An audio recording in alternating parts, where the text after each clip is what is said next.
this ain't no drill. Grab your coffee, fuel the thrill. It's the podcast road to GP fame. Be an awesome GP is the name. Diagnose with style, prescribe with flair. You're a GP boss with skills so rare. Laughter's the dose, humor's the key. Tune in now to be an awesome GP.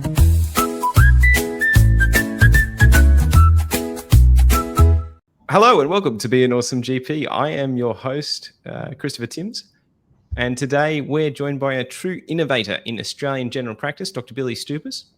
After taking over Oakleigh Health District Centre in early 2020, he transformed it into the general practitioner, now a thriving, fully booked clinic with an exceptional team. He is a Monash and Deakin University graduate. He is a fellow of the Royal Australian College of GPs and the former host of the RACGP's Generally Speaking podcast.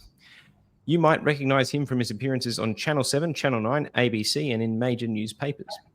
His passion spans from honouring our elderly with compassionate care, backed by his clinical diploma in palliative medicine, to preventative wellness. He has additional qualifications in child health and skin cancer medicine and brings a holistic approach to healthcare. Dr. Stoupas, welcome. Thank you for joining us today to ensure we get your insights on being an awesome GP. Thank you, Christopher. What an entrance. I don't know if I could top that myself, but thank you very much. Pleasure to be here. So tell us a bit about yourself and your journey in general practice. Really get inside the mind of Billy. Give us some info. Yeah, sure. So a lot of people say, did you always know you want to do general practice? And the answer to that for me was yes, definitely. I've basically tailored my career in medicine, and even before medicine, people are like, why medicine? And basically for me, I just wanted a job where there was variety with people. I could build relationships with people. I enjoyed talking, and really I wasn't great at maths, so engineering was out, and I hated writing essays, so law was out. So for me, medicine just made sense. And then general practice came because you could pick and choose, you could find niches, you could build those long-term relationships with people and get to know them over the years. And to me, that was what drew me towards general practice. So that was basically how I started my journey. And then what was interesting, I finished year 12 in Melbourne, and then I took a year off and I applied and got into science in Tasmania. And I tried to get into medicine in Tassie, but I missed out. So then transferred back into biomed in Melbourne at Monash Uni and got a bit of credit there. And I tell you what, biomed set me up pretty well to do medicine. I think a lot of people use that as a stepping stone. We're talking over a decade ago, so it wasn't that well known as a stepping stone into medicine then. Then got into postgrad medicine at Deakin after doing the GAMSAT a couple of times, which as anyone who's ever sat the GAMSAT would know is no fun in doing that. But yeah, postgrad medicine, and then just straight into basically internship, residency, and then I got down to the program of general practice and went off and did my special skills first in palliative care for extra training, and then off into the community, and here I am. And it's interesting you talk about niches, because it feels like you're someone who finds a niche, really goes at it and sort of masters that part of the craft, then moves on to another one while keeping those skills. Because your resume, like you've gone in and really developed excellent level GP care for multiple areas. I think, that's a really good point that you say that, because that's something I continue to do now. And I think it all started with me just trying to become a master of everything, which we know general practitioners try to be. Well, there's a saying which is master of all. Is it master of all, jack of all, master of none? And there's actually a longer saying of that, which if you give me a second, I want to see, unless you know it, Chris, do you know that? But better by far than a master of one. Let me just have a look. I'll see if we can find it, the full quote, just out of curiosity while we're just chit-chatting. Jack of all trades, master of none, but often's better than a master of one. That's it.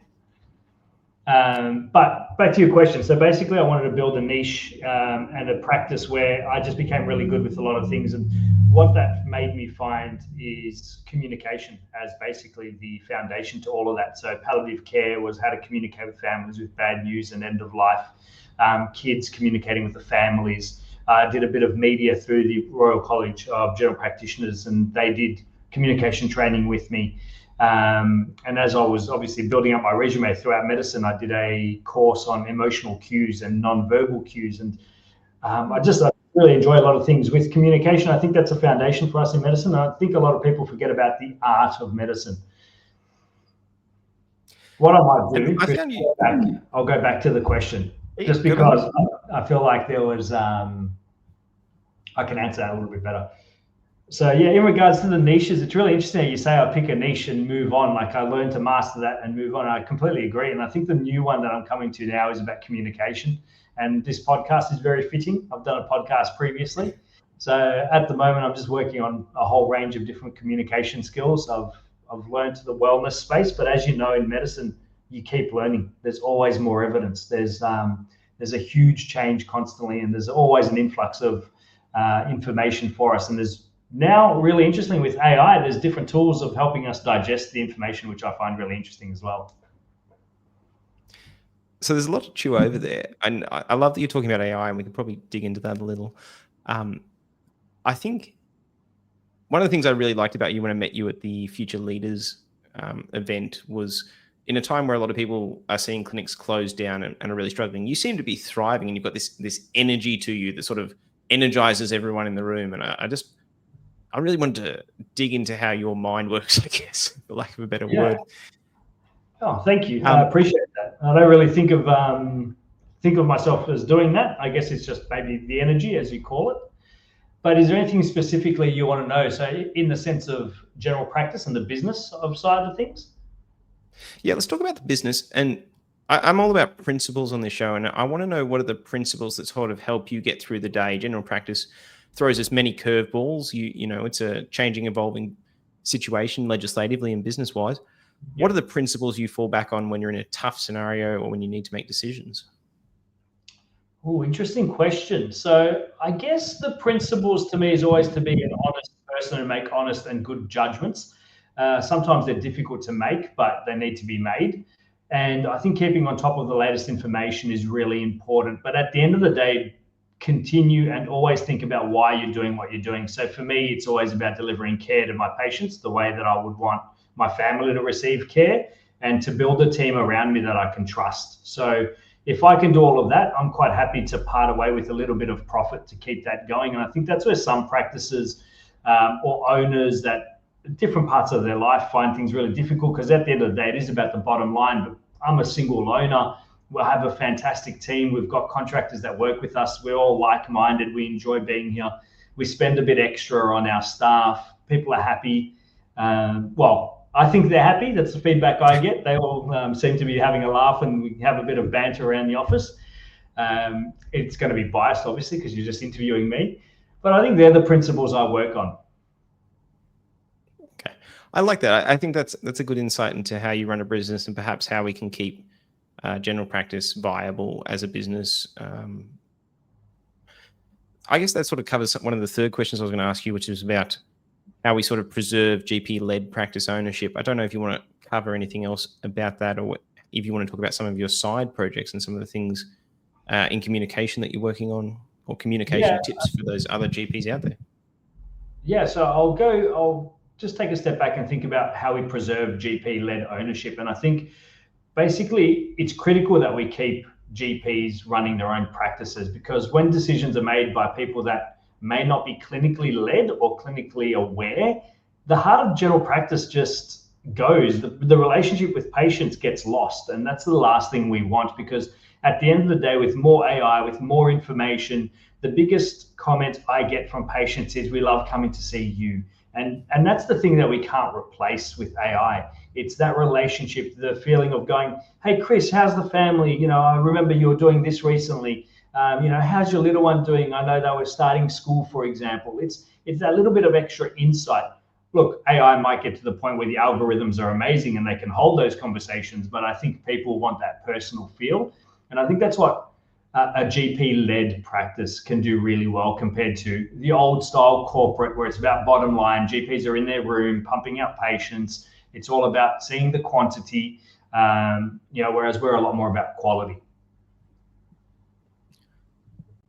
And I think that's what people are looking for. You often, you listen to health influencer podcasts and they talk about, will there be a need for a primary care physician if you're listening to an American one?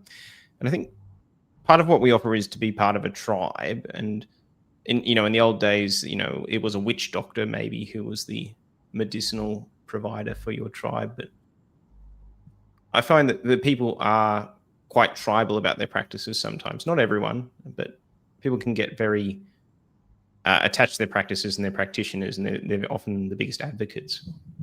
I think that's really valid. And I find that people, as they get a little bit older or they have people close to them have medical concerns, that's when they start to reach out and go, yeah, I used to see whoever, it didn't really matter, but now I'm getting a little bit older, I've got a kid, I kind of want to care about myself a bit more, so I want that relationship.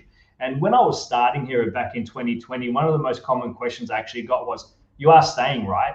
Because people don't want to invest in that time, getting to know you, if you're just going to go. And that's one of the really difficult things with our registrars coming through the system as well. They build that relationship and then they leave, and patients are often, not annoyed, but a bit disheartened by it. And I think it's hard for some registrars as well, because, you become vested in someone's care.